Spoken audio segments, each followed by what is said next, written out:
I'm in Luxor.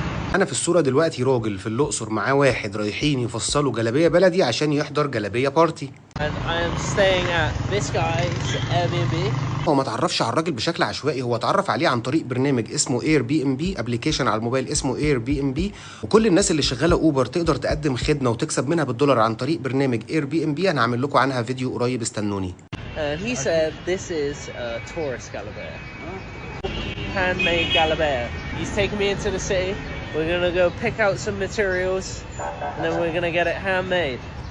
Good.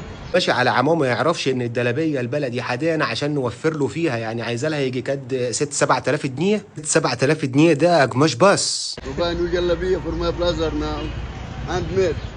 انا شايف يا ابو عمو انك تصارحه عشان هيشردنا بالست 7000 جنيه اللي هيدفعهم دلوقتي.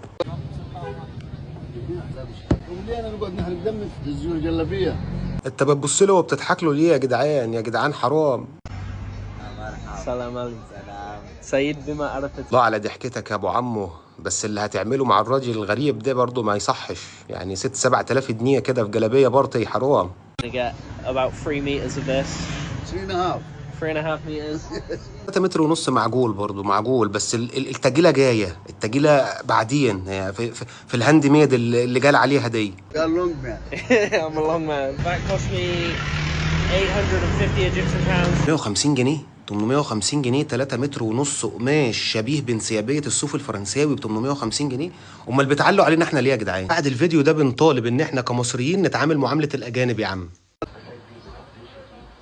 في مجامله بقى، هنا في كوسه، هنا في واسطه ومحسوبيه. الراجل ده اصلا عشان تقابله تديله القماش بيدي لك ميعاد بعدها باسبوعين، وعشان يخلص لك التفصيل ممكن تقعد 3 4، يقول لك الموسم الجاي تعالى خد الجلابيه بتاعتك. يعني دخل وهيفصل دلوقتي. Now take the meat. خد بالك الجماعه دول بيبقوا دكاتره، ما بيكلموش حد، بص، ولا سايح ولا غير سايح ولا ليه دعوه اصلا ما ولا هكلمك. انا يكفي ان انا هعملها لك واسلمها لك دلوقتي، ده موضوع كبير قوي. What do you think? Lovely. New Very Galileo. Egyptian. The Lear one, not tourist one. طب عليا الطلبات عمده وده عمده.